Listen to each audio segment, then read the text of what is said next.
The average American retires at 62.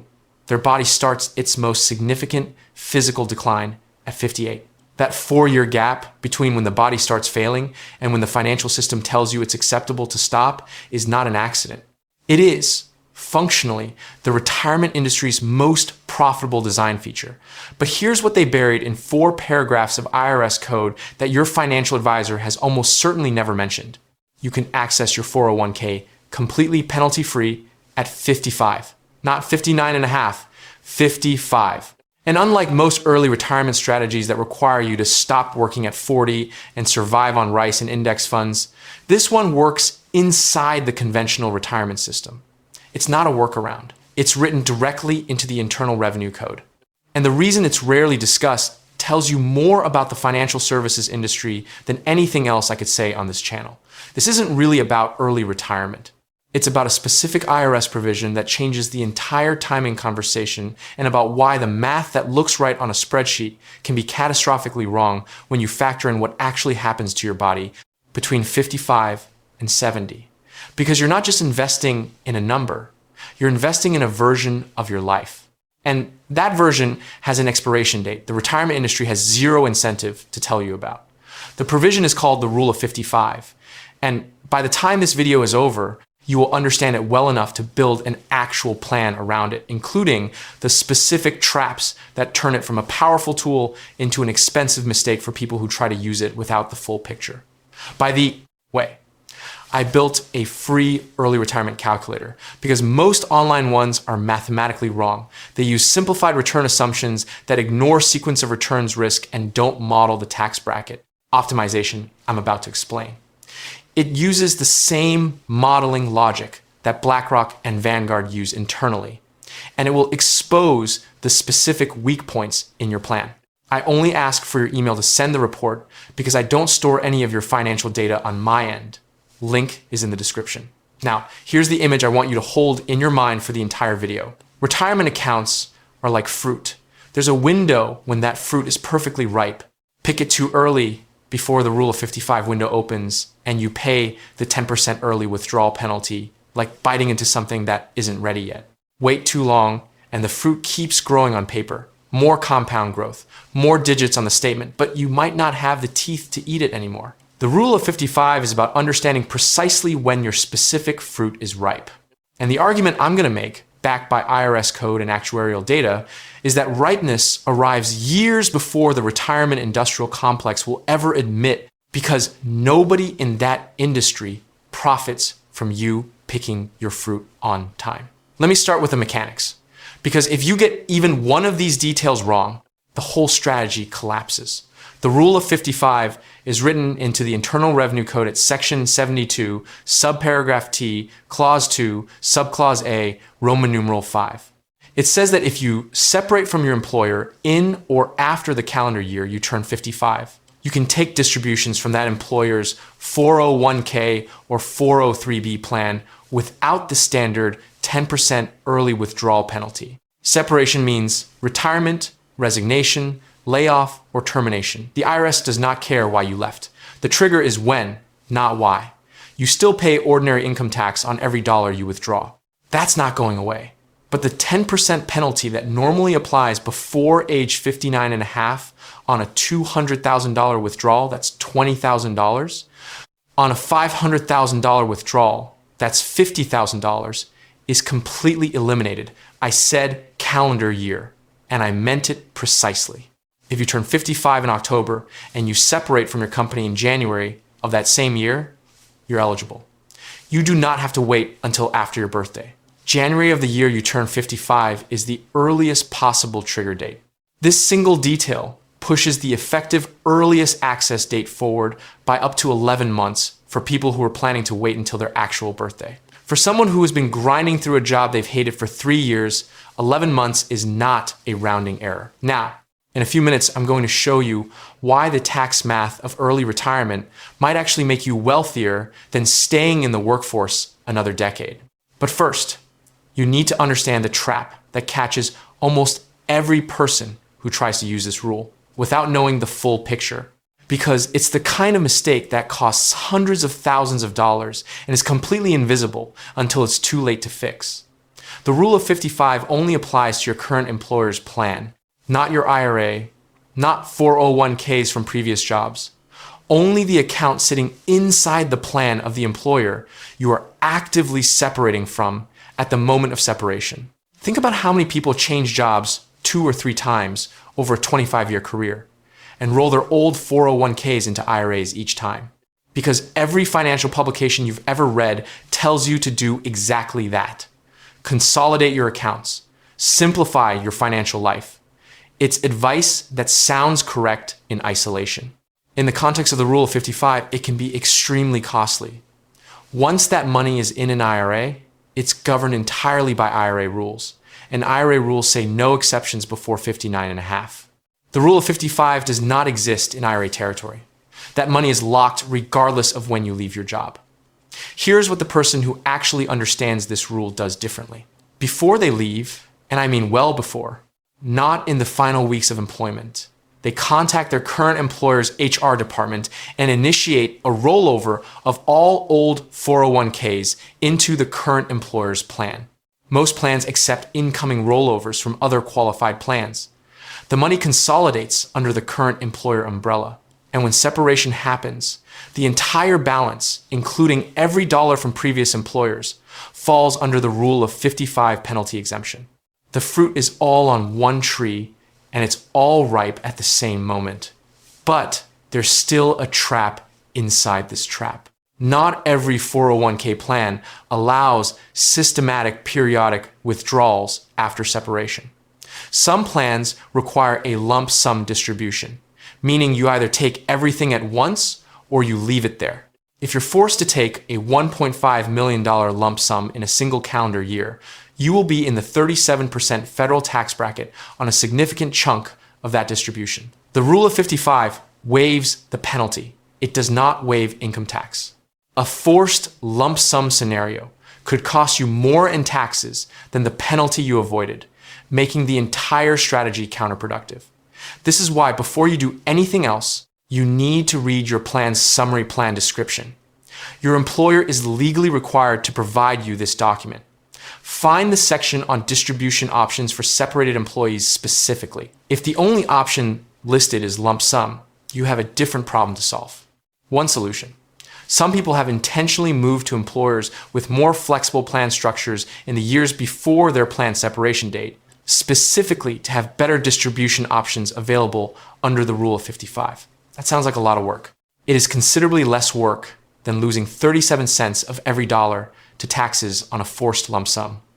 For public safety workers, police officers, firefighters, emergency medical technicians, there's an additional provision almost nobody in those fields knows about. The age threshold drops from 55 to 50. If you qualify as a public safety employee under the IRS definition, you can access your governmental retirement plan penalty-free beginning at 50. That's 5 additional years of access on jobs that tend to have significant cumulative physical demands. If you're in one of those fields and your financial advisor has never mentioned this, I don't know what to tell you about what else they've missed. Now, here's where most retirement conversations end. Here's where this one gets more interesting. You think the problem with retiring early is running out of money. That's the fear people carry. That's the fear the financial advisory industry is very good at feeding.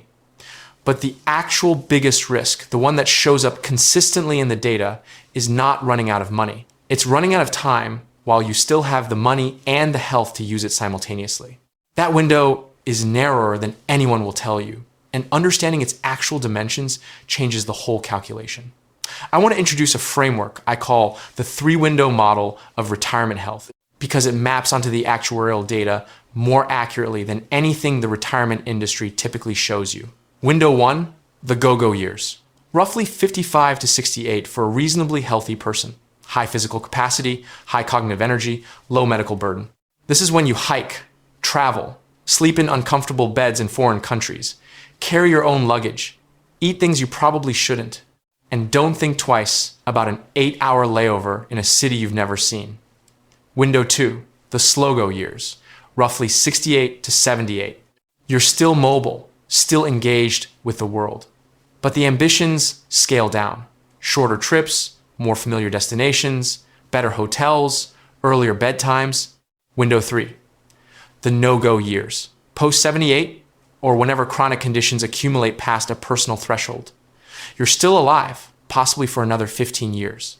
You may even be comfortable, but the version of retirement you imagine at 45, that version required the body you had at 58. Here is the actuarial truth the financial industry doesn't model for you. According to the Health and Retirement Study, conducted by the University of Michigan and funded by the National Institute on Aging, one of the longest-running longitudinal studies of aging adults in America, roughly 1 in 4 men between 65 will experience a significant health event that limits physical mobility or functional capacity. By 65, the probability of having at least one chronic condition affecting daily activity exceeds 60%. By 72, it's above 75%. These aren't projections of catastrophic illness. These are projections of the kind of mobility limitation that changes what retirement looks like on a Tuesday. A back condition that ends hiking, knees that ground you from long travel days, a cardiac event that makes international trips a logistical negotiation rather than an adventure.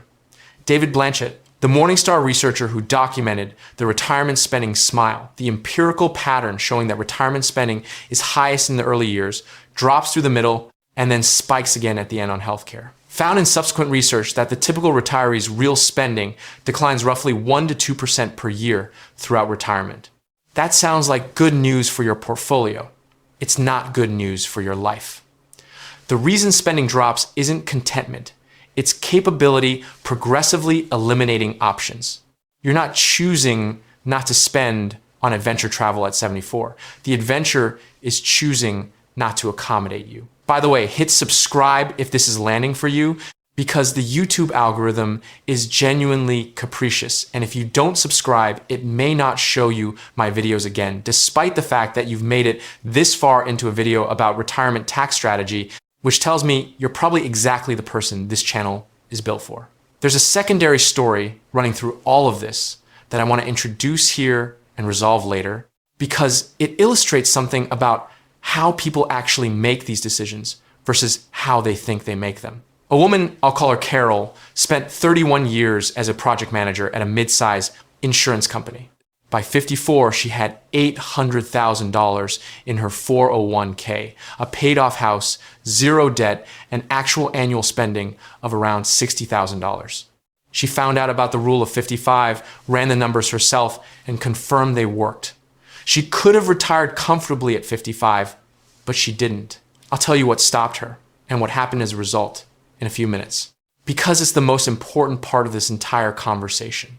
Now, here's the angle that will genuinely surprise you, because it proves that the financial advisor's chart, the one showing you'd have more money if you work longer, is solving the wrong equation entirely. When you're earning a high salary and contributing to a traditional 401k, you're saving on taxes at your current marginal rate. If you're in the 22 or 24% bracket, every dollar deferred saves you 22 to 24 cents today. That's real value. But here's what the deferred tax architecture actually means. You'll owe ordinary income tax on every single dollar when you eventually withdraw it. The question has never been whether you pay tax. The question is always at what rate. When you retire at 55, before Social Security income starts, full retirement age for anyone born after 1960 is 67. And before required minimum distributions kick in at 73, you can structure your income so your taxable income is very low. We're talking potentially 12% bracket or even 10% bracket territory. And that creates something the retirement industry calls a Roth conversion window.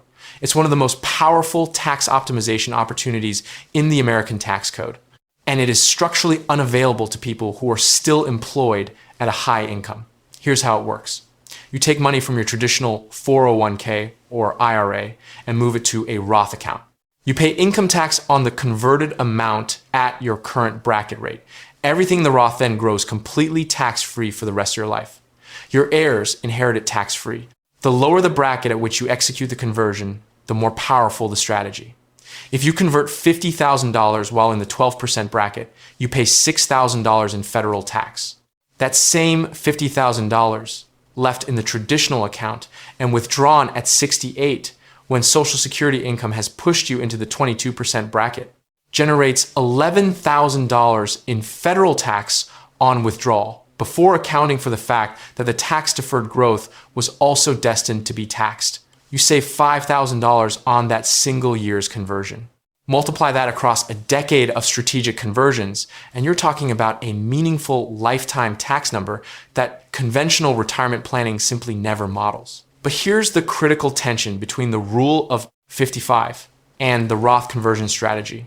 And this is where sequencing becomes a skill that separates good planning from great planning. If you're pulling substantial 401k income under the rule of 55 just to cover living expenses, say $60,000 or $70,000 per year, you've filled your low tax bracket with ordinary income.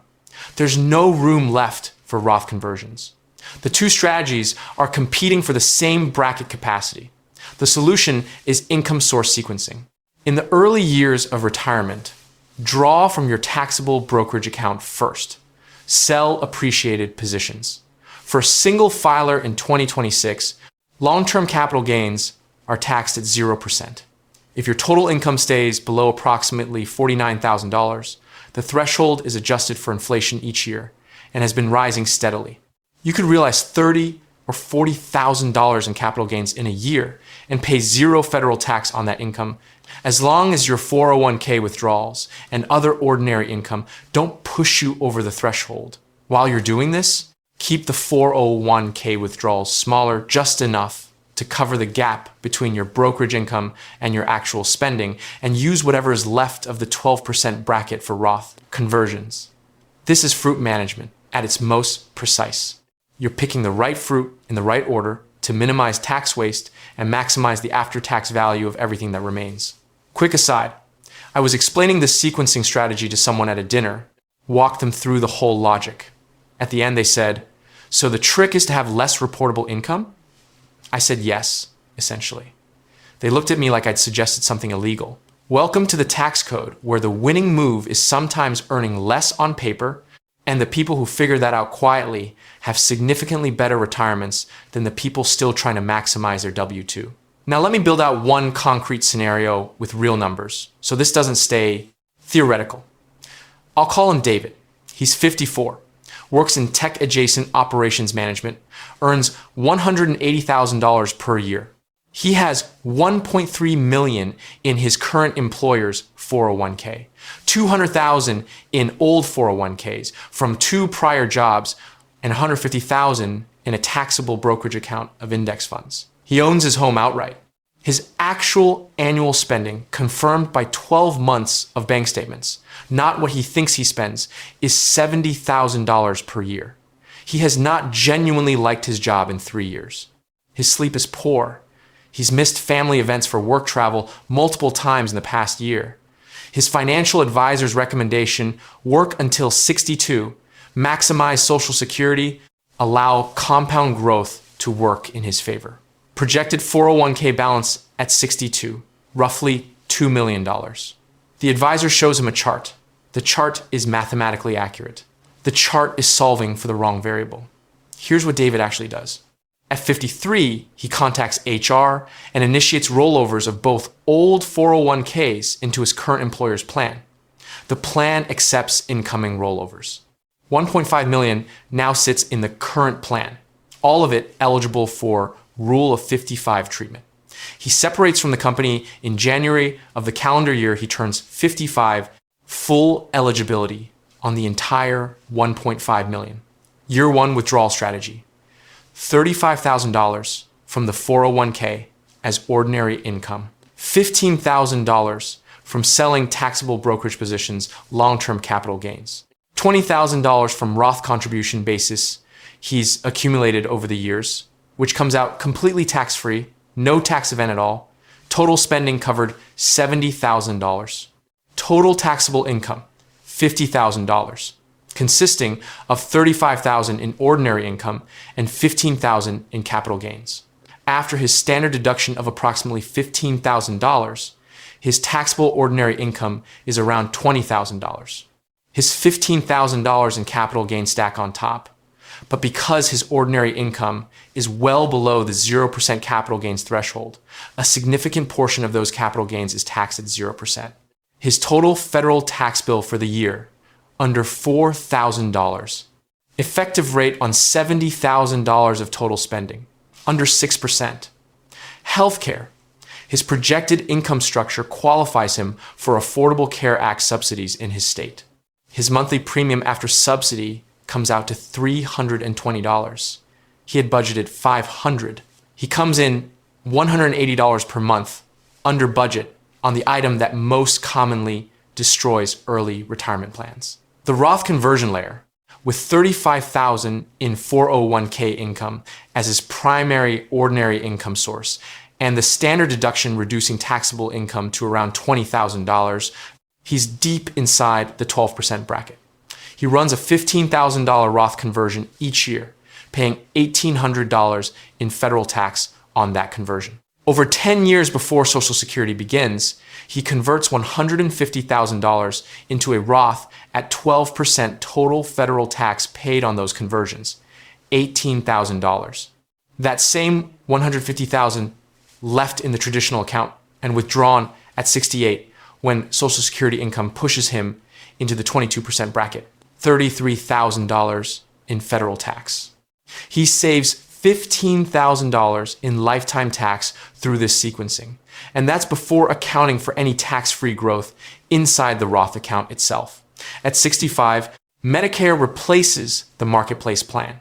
He turns on Social Security at 66 at a reduced benefit, roughly $2,100 per month. His 401k balance at 65, even after 10 years of $35,000 annual withdrawals plus conversions, is still above $900,000 because the remaining balance compounded at a reasonable market rate through his early retirement years. His Roth account is above $200,000, all of it tax-free. David's financial advisor was correct that working until 62 would have produced a larger 401k balance. He failed to model the 0% capital gains window, the Roth conversion arbitrage, the ACA subsidy, the tax efficiency of a structurally lower income in retirement, or the value David would assign to spending his healthiest decade doing exactly what he wanted with a body that could still do it. He was solving one variable in a multivariable equation and calling it comprehensive planning. Now, here's the part that makes me genuinely uncomfortable to say, because it requires sitting with a statistical reality that runs directly against the narrative the financial industry tells you. You think the biggest risk of retiring early is running out of money. That's the risk that gets all the attention, all the Monte Carlo simulations, all the pie charts and sequence of returns analysis. It's real, and I'm not dismissing it. But based on the data, the risk that is dramatically underweighted in conventional retirement planning is this. You retire involuntarily because your body made the decision before you did. Except now the timing is completely wrong. Your financial structure wasn't built for it, and you're doing it from a hospital bed rather than an airport. The Society of Actuaries conducts a major survey on retirement risk every 2 years. Their data consistently shows that approximately 42% of retirees left the workforce earlier than they had planned to, not because they wanted to, because they were forced out by health events, by corporate layoffs, by family caregiving demands that became impossible to balance with full-time employment, by company restructurings that eliminated their roles. 42%, that is not a tail risk. That is almost a coin flip. Model what that means for someone who planned to work until 65.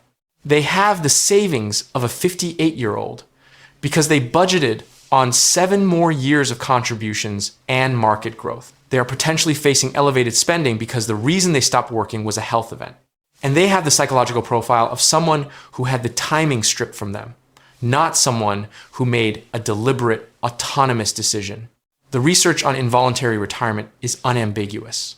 People forced out of the workforce before they were ready show measurably higher rates of depression, faster cognitive decline in the first 5 years post-retirement, and worse physical health outcomes than people who retired on their own terms and timeline. The control over the decision matters as much as the financial plan attached to it. The rule of 55 is, more than anything else, a tool for ensuring that if you're going to leave the workforce in your mid to late 50s, you do it on your schedule, with your tax strategy intact, with your healthcare modeled correctly, with an identity beyond your job title that you've had time to build deliberately. Not because your spine made the call and your employer found someone 20 years younger at 60% of the salary. Here's a story that lands this better than any actuarial table. A man named James spent 28 years as a structural engineer at a construction firm. At 53, he ran his numbers carefully and concluded he had enough to leave. His financial advisor produced a projection showing that if James worked until 60, the additional contributions and compound growth would add roughly $300,000 to his final balance. James stayed. 2 years later, at 54, the firm was restructured in a private equity acquisition. James was laid off. The separation happened in October of the year he was 54. The rule of 55 requires the calendar year of your 55th birthday. He was 1 year and 2 months away from penalty-free access on $1.1 million. He took a lower-paying contract role to bridge the gap, 12 months of his life, in a role he found meaningless. To avoid a 10% penalty he'd have paid on whatever he chose to withdraw. The $300,000 of projected additional growth his advisor told him he was leaving on the table by not working until 60, he never saw it. What he saw was an involuntary separation, a year of financial anxiety, and the slow realization that the plan he was sold had assumed employment stability that turned out to be a variable, not a constant. His story isn't extreme. His story is in the 42%. Now let me come back to Carol. Carol, who had $800,000 and a paid-off house at 54, who ran the numbers and confirmed they worked, who had every practical reason to retire at 55. She didn't leave because she told herself she'd feel better with 1 million. She got close to 1 million and moved the target to 1 million 2. She got there and adjusted to 1 million 5. These targets felt rational. They felt financially responsible. She was not running the numbers wrong. She was running the wrong calculation entirely. What Carol was actually experiencing is what behavioral finance researchers call the threshold effect, a well-documented phenomenon where people set a specific financial target, approach it, and then shift the target upward, rather than confronting the question the target was supposed to answer. What do I actually want my life to look like? The number isn't the goal. The number is a way of postponing the goal. Working is a highly effective mechanism for avoiding the discomfort of answering the question of what you want when the job is no longer there to define you. Carol got laid off at 58 in a company merger. The rule of 55 window was open. 58 is past 55. The penalty exemption applied. She was financially fine. She was not fine with those 3 years. The fruit was ripe at 55.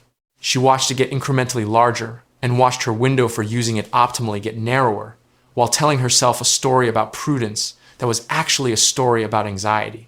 She knows this now. She said it explicitly. The moving target was never about money. Second, quick aside. Someone emailed me last week to say my content was too focused on leaving the workforce and not enough on the dignity of work. I want to be absolutely clear. I have genuine respect for work. Some of the most fulfilled people I know work well into their 70s because they find it meaningful and chosen. This video is not for them. This video is for the people whose Sunday nights are ruined by what's waiting on Monday, who have been telling themselves 1 more year for 3 years running, and whose financial advisor's most recent conversation was about maximizing a balance on a chart without once asking whether that balance would ever actually be spent on something worth having. Dignity of work is real. Dignity of choosing what you do with your finite time is also real. Only one of those is being sold to you as a financial product. Let me give you the 3 specific things to actually do, calibrated to this specific strategy and no one else's generic retirement advice. 1. Call your current employer's HR department this week and ask 2 questions in exactly this order. First, does the plan accept incoming rollovers from other qualified plans? Second, for separated employees, what distribution options are available specifically? Is systematic periodic withdrawal an option or only lump sum? If the answer to the first question is yes, start the rollover process for every old 401k you have sitting at previous employers or in IRAs that originally came from 401ks. Do this before you're within 1 year of your planned exit. The window closes the moment you separate. And if the answer to the second question is lump sum only, you now know you have a plan structure problem that needs solving before the rule of 55 is useful to you. 2. Model your healthcare costs specifically, not approximately. Go to healthcare.gov and use the subsidy estimator with your projected retirement income, remembering that 401k withdrawals count as ordinary income and affect your subsidy calculation. For most people who structure early retirement income below $50,000 in taxable income, the ACA subsidy is substantially larger than they expected. Healthcare cost is the single item that blows up early retirement plans more reliably than market volatility. Do not estimate. Get the number for your state, your age, your projected income. 3. Find a fee-only financial planner, meaning they charge a flat fee for a specific engagement, not a percentage of your assets under management. Ask them to model your Roth conversion strategy across a 12 to 15-year early retirement window, sequencing your income sources against the 12 and 22% brackets. The fee for this kind of engagement typically runs between $2,000 and $5,000. That is almost certainly less than what you save in a single year of well-executed Roth conversions. Do not hire someone on an assets under management model to help you figure out how to stop giving them assets to manage. The incentive structure does not support the advice you need. The fruit is ripe. The question is whether you pick it when it's ready or leave it on the tree, because the institutions that collect fees on it, staying there, told you it'll grow bigger if you wait. Lazy investing built more fortune than crypto memes.